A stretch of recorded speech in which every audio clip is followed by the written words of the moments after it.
아브라함이 살았던 갈대아 우루, 거기는 너무나도 여러분들이 잘 아는 문명 중에서도 메소포타미아 문명이에요. 거기는 정말 우상이 만연하고 문명과 우상과 그 다음에 종교의 중심지였던 그 땅에서 그들은 태어났고 그들은 생활하고 있었어요. 오늘 한번 좀 아브라함이 어떤 인물인지를 한번 살펴보기 원해요. 아브라함은 특별한 인물이 아니었어요. 아브라함은 뭔가 특별하게 살고 있었던 그런 인물도 아니었습니다. 여러분, 그 집안도 특별한 가문이 아니었어요. 어떻게 보면 우리보다 더 못난 그런 가문 출신이에요. 그 아버지 데라는 어떤 분이었냐면 우상을 만들어서 팔던 그런 우상 장사였어요. 나무를 통하여 돌로 통하여 깎아서 형상을 만들어서 달의 형상을 만들든지 또 이렇게 물고기의 형상을 만들든지 나무의 형상을 만들든지 사람의 형상을 만들어서 팔던 그런, 어떻게 보면 별 볼 일 없는 그런 우상을 만들어서 먹고 사는 업을 갖고 있었던 조상이었어요. 그 아버지가 그렇다는 거예요.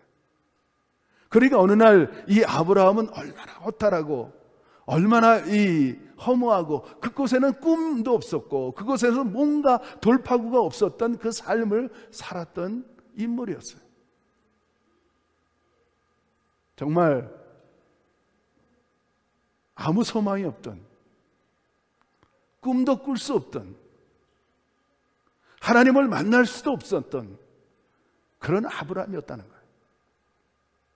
근데 어느 날 하나님은 아무것도 아닌, 집안도 특별하지 않고 조상도 특별하지 않고 자기 자신도 특별하지 않고 아무 소망이 없고 공허하고 허탈하고 그랬던 인물을 하나님은 조건 없이 부르셨다는 거예요.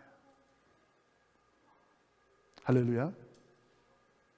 우리들에게 얼마나 큰 소망과 또 희망과 꿈을 허락하는 말씀인지 우리는 깨달아야 돼요.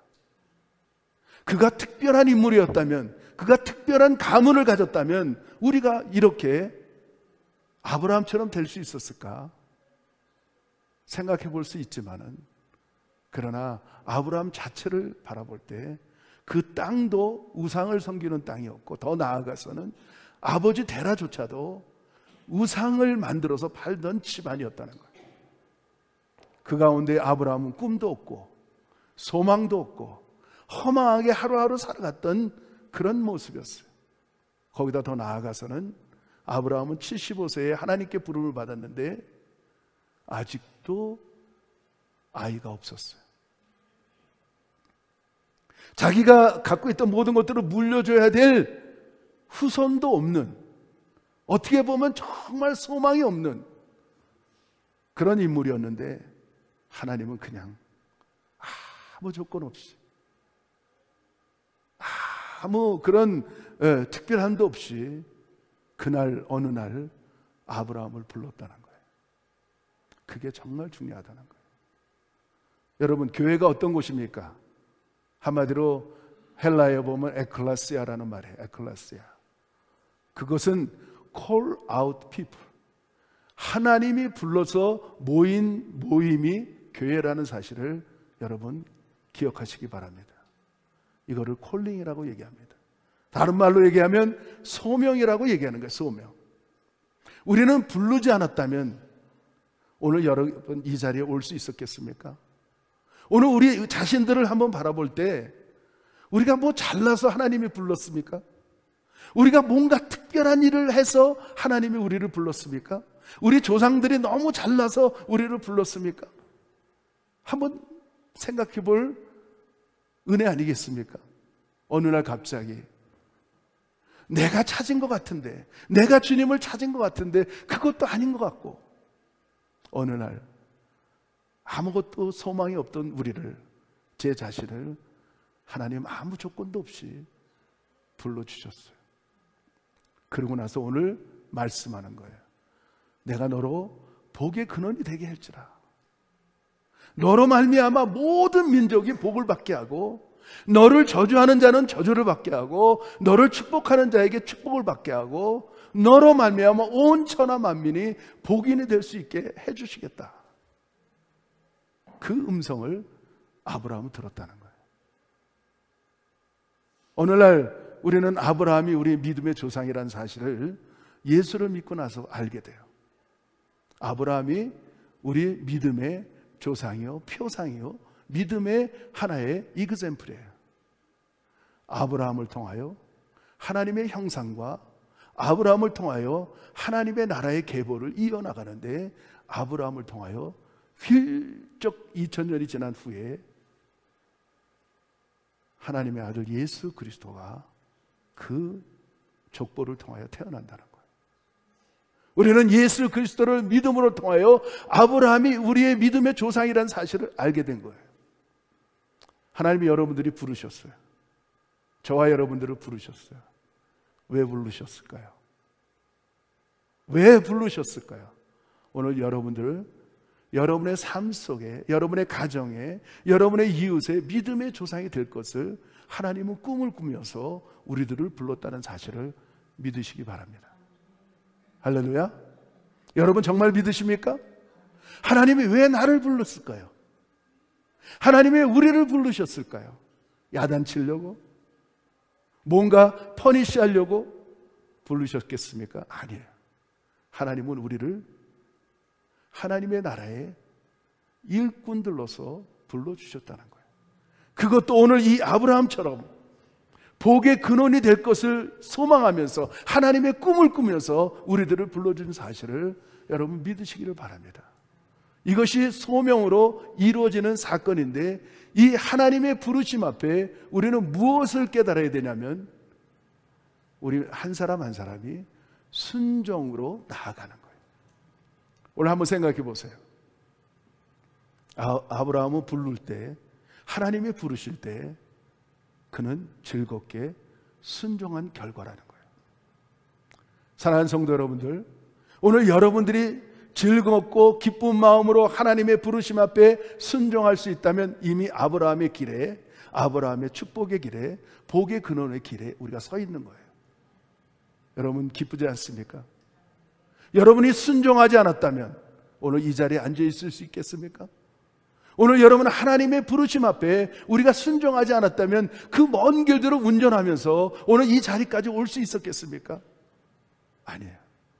저는 여러분들을 축복합니다. 여러분들을 정말로 축복하기를 원해요. 이미 한 단계 여러분이 들어가고 있다는 거예요. 하나님의 그 콜링 앞에, 우리가 하나님의 부르심 앞에 모인 무리들이 즐겁게 찬양하며 즐겁게 예배드리며 감사함으로 하나님께 영광을 돌리는 그 무리가 바로 부르심을 받은 교회라는 사실을 믿으시기 바랍니다. 할렐루야. 이미 이 한 단계 들어오셨어요. 오늘 저는 4단계까지 한번 좀 얘기해 보려고 합니다. 아브라함과 같은 순종을 통하여 오늘 이 자리에 왔는데, 두 번째 단계는 뭐냐면 미션이에요. 미션. 아브라함이 하나님의 부름을 통하여서 아브라함에게 미션을 줍니다. 그것도 어려운 미션을 주는 게 아니에요. 정말 어려운 미션을 주는 게 아니에요. 하나님은 하나님을 통하여서 어려움을, 만약에 더 큰 어려움을 줬다 그러면 그거보다도 100배로 더 큰 축복을 예배해 놓고 어려움을 주신다는 사실을 믿으시기 바랍니다. 오늘 여기 보니까 이런 말씀이 있어요. 여호와께서 아브라함에게 이르시되 너는 너의 본토 친척 아비 집을 떠나 내가 내게 지시할 땅으로 가라. 이게 두 번째 소명이에요. 소명의 사명으로 넘어가는 말씀이에요. 가라. 어떻게 가라? 내가 너에게 지시할 땅, 복의 근원 될 땅으로 그냥 가라는 거예요. 가라는 거예요. 그런데 그 앞에 전제가 있어요. 본토 친척 아비 집을 떠나. 본토 친척 아비 집을 떠나. 자, 한번 대비로 한번 해보세요. 본토 친척 아비 집을 떠나. 오늘 이 세 가지 안에 어마어마한 축복의 근원이 될 수 있다는 사실을 우리에게 깨달았는데, 본토를 포기하고 친척을 포기하고 아비집을 떠나라는 거예요. 요 세 가지 포기가 있다는 거예요. 오늘 여러분과 저가 예수님의 부르심을 받고 정말 이 사명을 깨달을 때 우리가 가져야 될 모든 것들이 있어요. 옛 습관들을 떠나는 거예요. 옛 죄 가운데 우리 앉아 있었던 모든 것들을 자꾸만 끄집어내는 거예요. 끊어내는 거예요. 끊어내는 거예요. 그렇지 않습니까, 여러분들? 예수 믿고 옛날하고 똑같이 살고 있다면 어떻게 보면 아직도 사명에 도달하지 않았어요. 콜링 앤 미션.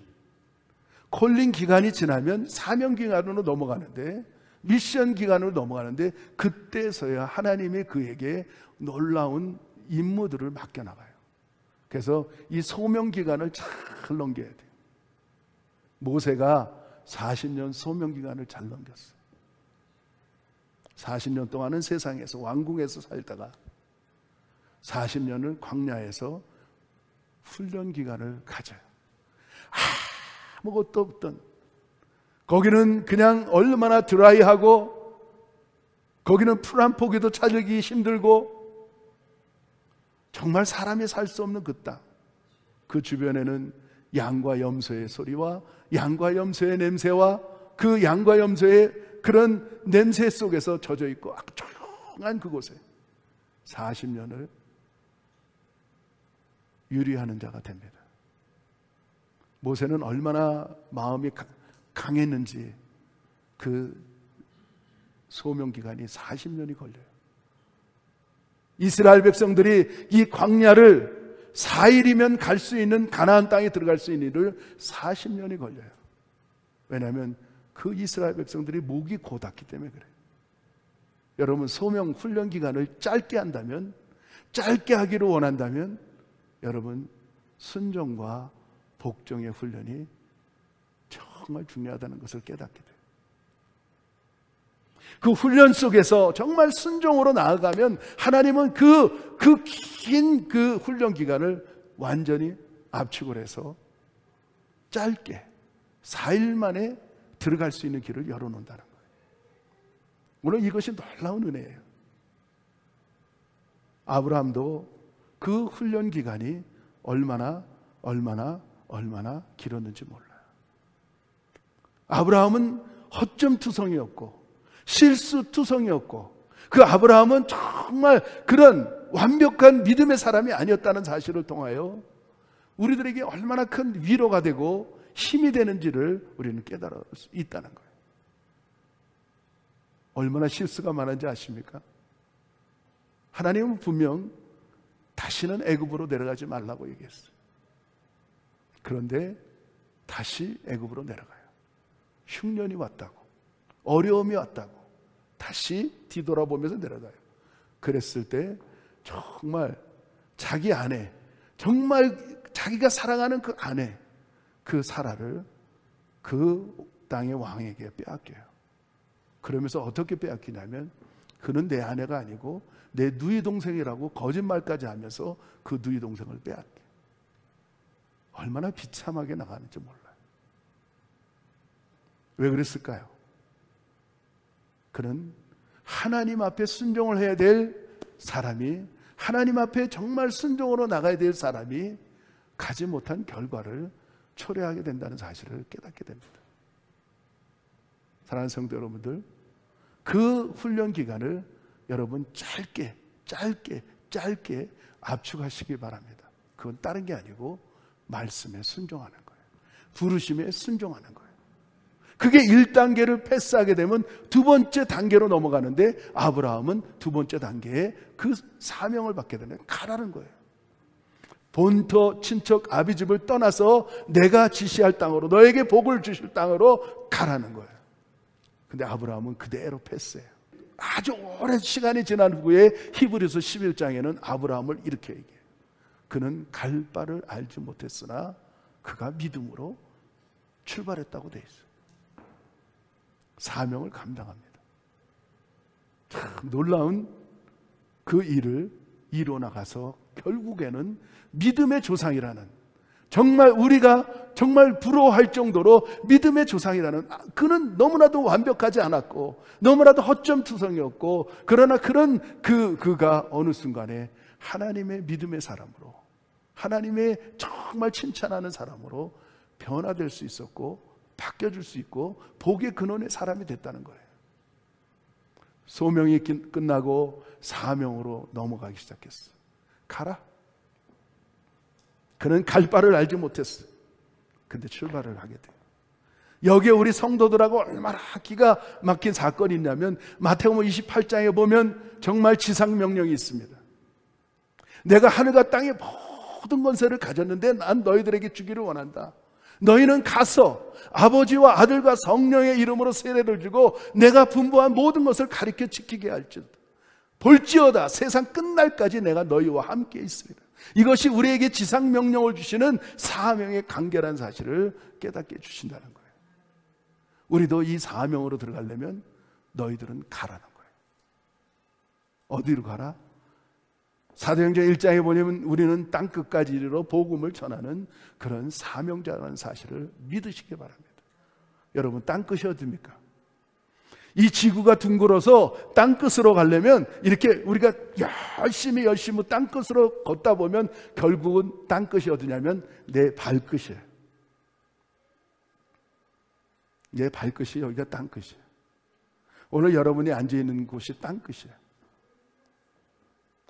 왜 땅끝이라고 말씀할까요?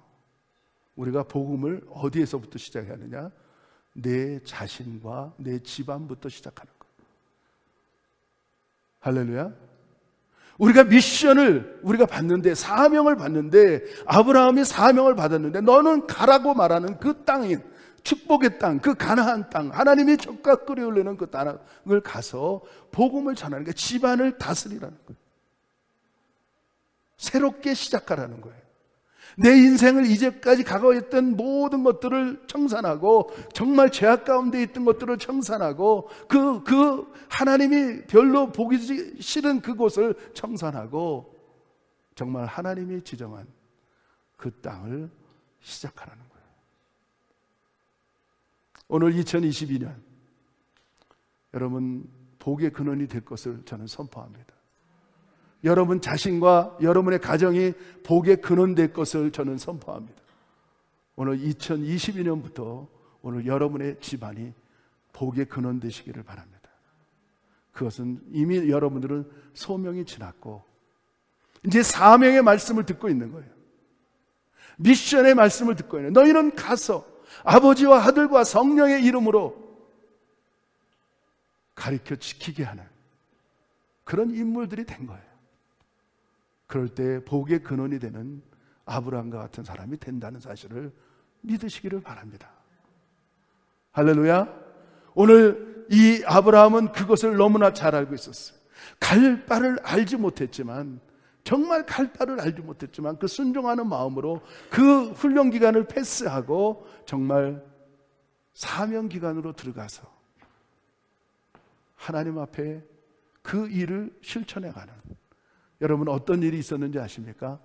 창세기 12장, 13장 한 장을 지나서 14장에 보면 어마어마한 사건이 일어나요. 저는 이 아브라함의 인물을 생각하면서 야, 어떻게 이런 일이 있었을까?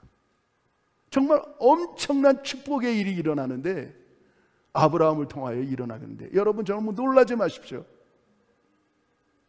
아브라함 개인 한 사람이 어느 날 어느 순간에 하나님의 그 미션 가운데 나아가기 시작했는데, 왕보다도 큰, 왕보다도 더 권세 있는, 왕보다도 더 엄청난 축복을 받은 한 인물로 우뚝 쓰는 아주 걸출한 영웅의 한 사람이 태어나는데, 그 사람이 누구냐면 아브라함이에요.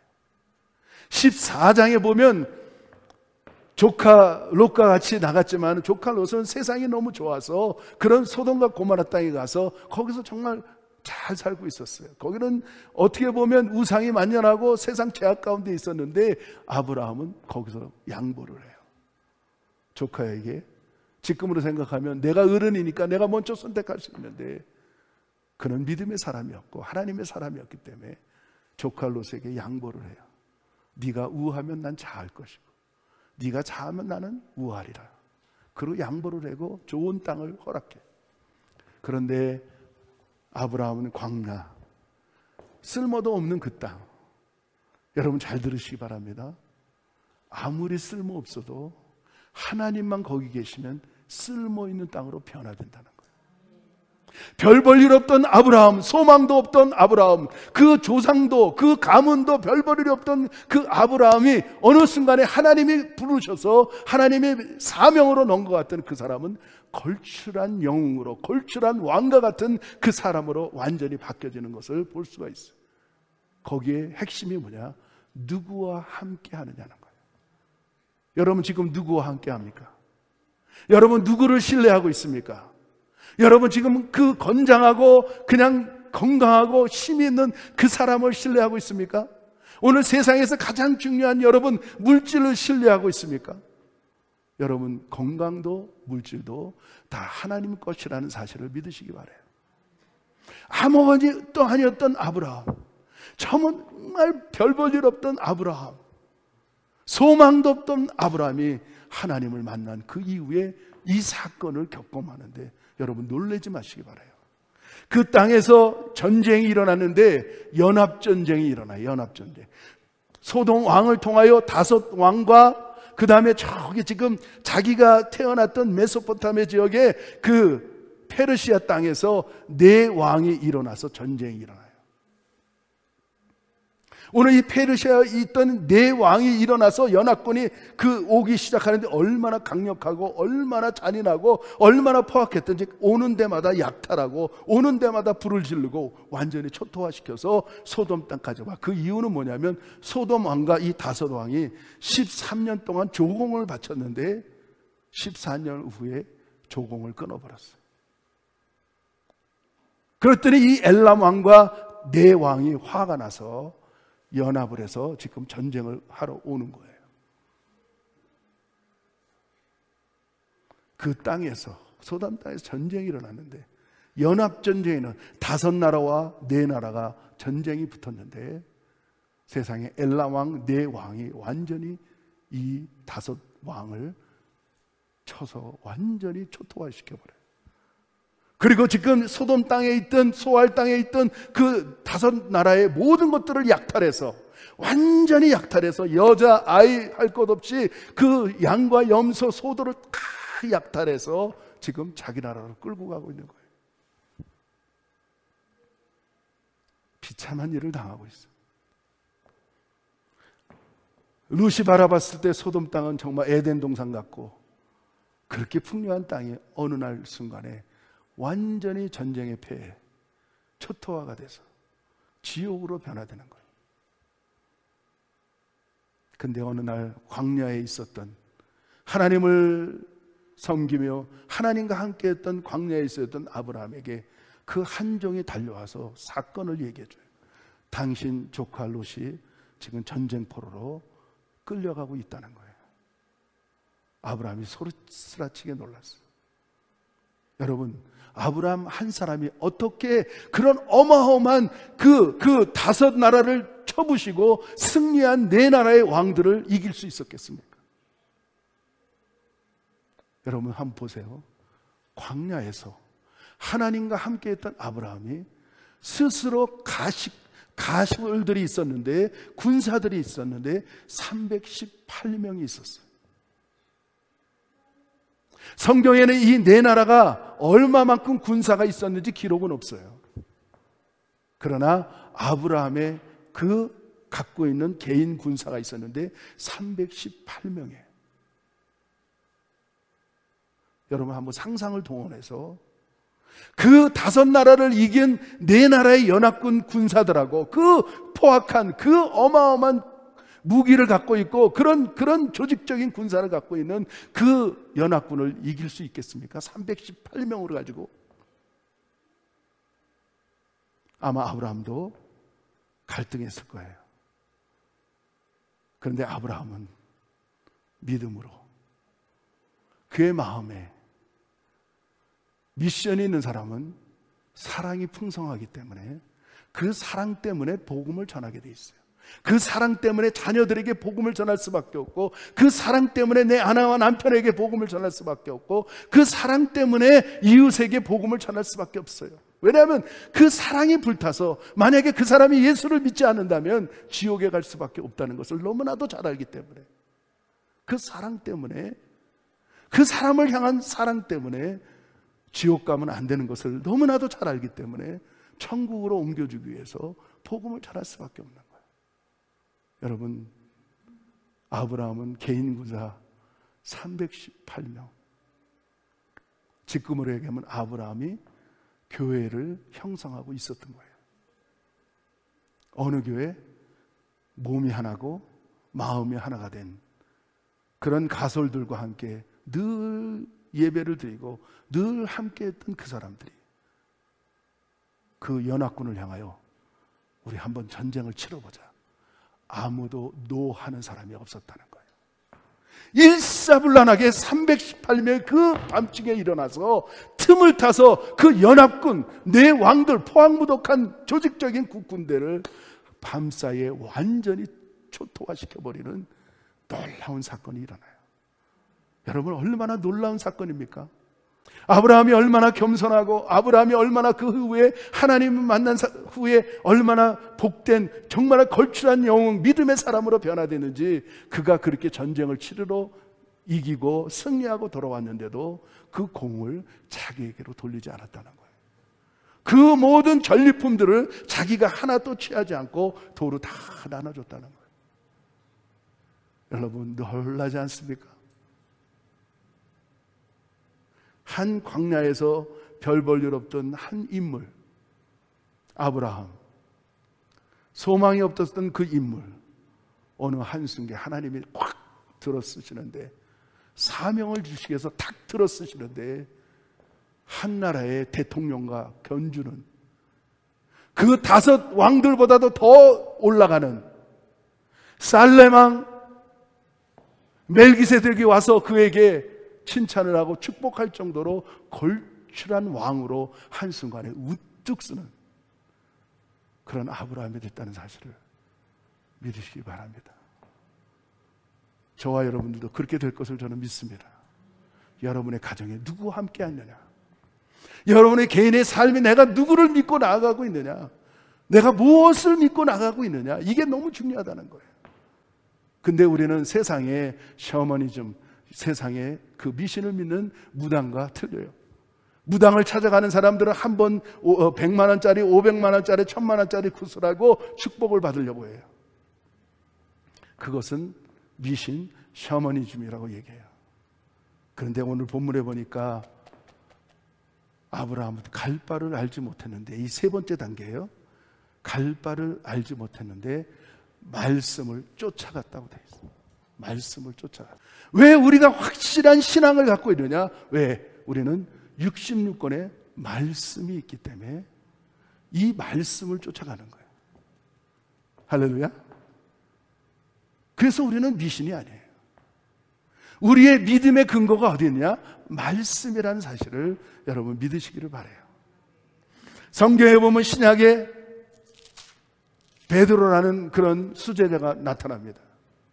그가 어느 날 배를 타고 12제자와 배를 타고 먼저 그 바다를 건너고 있는데 풍랑을 만났어. 풍랑을. 거반 이 배가 이제는 낙엽처럼 비집이 일보 직전이었어요. 저쪽에서 한 사람이 그 바다를 처벅 너무 놀랬던 그 베드로, 그 제자 중에서 베드로는 얼마나 성질이 급했는지, 주님, 저도 바다를 좀 걸을 수 있게 좀 도와주세요 하고 간청을 했습니다. 그랬을 때 예수님이 뭐라고 말씀합니까? 오라 하고 명령을 해요. 하나님의 말씀이 쭉 하고 전달이 돼요. 저는 그 사건을 보면서 무슨 말씀이 생각이 났느냐면 오늘 이 말씀이 생각나는 거예요. 아브라함의 말씀을 쫓아갔다는 거예요. 오늘 베드로에게 명령했던 하나님의 입술에서, 예수님의 입술에서 나오는 그 음성, 와라 하고 말씀을 전했을 때 바다에 하나님의 말씀이 깔린 거예요. 지금 징검다리처럼 이렇게 깔려 있는 거예요. 베드로는 그 말씀을 믿고 순종하고 믿고 그 말씀을 따라 걷기 시작했어요. 근데 놀라운 일이 일어났어요. 베드로도 말씀을 쫓아서 말씀을 믿고 걸었는데 자기도 안 빠지는 거예요. 너무너무 신기했어요. 그런데 이 풍랑이 일어나고 바람 소리를 듣는 그 순간에 그는 점점 그 바닷속에 가라앉기 시작해요. 말씀을 의심하면 우리가 세상에 빠질 수밖에 없는 거예요. 오늘 우리가 이 말씀을 믿고 쫓아가기 시작할 때 우리의 삶의 인생의 징검다리로 하나씩 놓여지게 된다는 거예요. 저는 오늘 여러분들에게 2022년을 향해서 이 1월달 축복의 말씀을 드리면서 징검다리에 대해서도 말씀을 나눴어요. 여러분, 하나 미래를 열어가는 징검다리, 그것은 말씀입니다. 할렐루야. 오늘 그 말씀이 여러분의 삶 속에 역사하시기를 바랍니다. 오늘 베드로는 그 말씀을 받고 한 정거장 건넜듯이 오늘 아브라함도 그 말씀을 쫓아갔기 때문에 승리할 수 있었을 거예요. 아브라함은 75세의 부름을 받고 그 후에 100년 동안 그가 175세에 하나님께 부름을 받고 천국으로 가게 되는데 100년 동안 하나님은 아브라함을 책임져 주셨어요. 소명, 부르심에 순종하고 그 다음에 가라 그랬을 때 믿음으로 가야 되고, 세 번째는 어떻게 가느냐? 말씀을 쫓아가고, 네 번째는 결론적으로 우리가 단을 쌓는, 여호와의 이름을 부르고 단을 쌓아야 된다는 거예요. 그는 하나님의 사람이었고 하나님의 이름을 부르는 사람이었고 단을 쌓는 사람이었다는 말은 한마디로 예배에 성공하는, 예배를 회복하는 아브라함이었다는 사실이에요. 그가 가는 곳곳마다 단을 쌓고 하나님의 이름을 부르기 시작했어요. 오늘도 우리가 찬양한 것처럼, 하나님의 이름을 마음껏 찬양하는 것처럼 우리는 예배의 사람이 된 거예요. 이 네 가지를 통하여 우리에게 주시는 복의 근원의 가능성을 우리에게 주시는 것은 오늘 여러분과 저가 지금 그렇게 하고 있다는 거예요. 우리는 부르심을 받았어요. 우리는 소명을 받았어요. 그 다음에 우리는 말씀을 믿고 있어요. 마지막 우리는 예배를 드리고 있어요. 그렇다면 오늘 우리도 아브라함처럼 되지 말라는 법이 어디 있어요? 아브라함도 특별한 사람이 아니었고 특별한 가문을 갖고 있는 사람도 아니었고 그는 소망도 없었고 희망도 없었던 그 사람이 그냥 아브라함을 불렀어요. 이사야서를 보면 내가 너를 지명하여 불렀나니 너는 내 것이라고 일방적으로 하나님은 우리를 불러주셨어요. 하나님의 부르심 없이는 어떻게 이 자리에 우리가 앉을 수 있겠어요? 그렇지 않겠습니까? 오늘 우리 예배의 자리까지 나왔어요. 그렇다면 2022년도로 우리가 출발하면서 저도 기도하면서 우리 믿음의 가정들이 아브라함처럼 복의 근원되는 아브라함과 같은 가정들이 될 것을, 어떻게 보면 한 가정에 318명의 인프로 일을 가신과 같은 함께하는 그런 일들이 일어나야 되지 않겠습니까?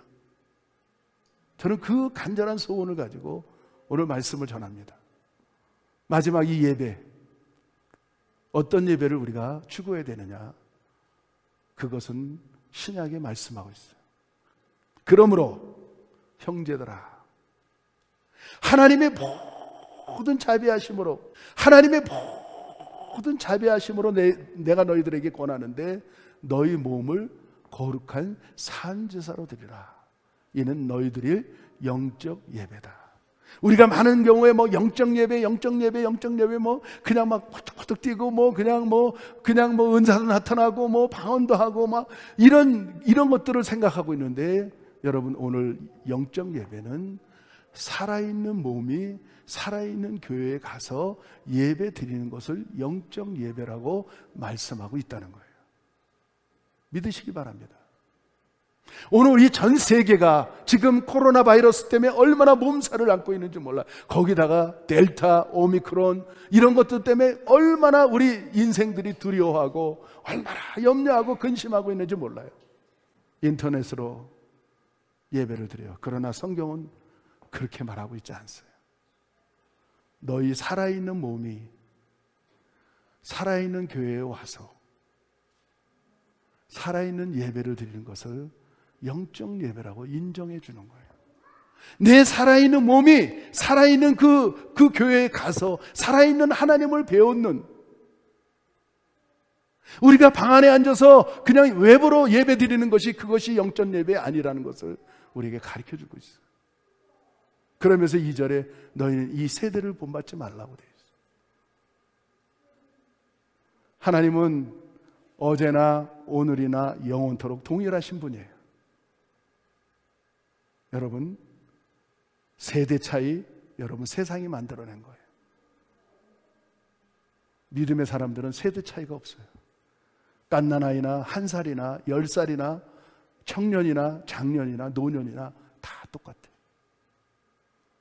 하나님은 언제나 동일해. 할렐루야.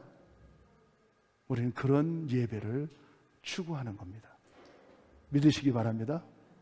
오늘 그래서 진정으로 부르심에 순종하고 믿음으로 여러분들이 그 사명을 감당하고, 세 번째로 말씀을 쫓아가고, 네 번째로는 예배에 회복하는 그런 사람들이 아브라함과 같은 복을 받을 수 있다는 사실을 믿으시기를 예수의 이름으로 축복합니다. 축복합니다.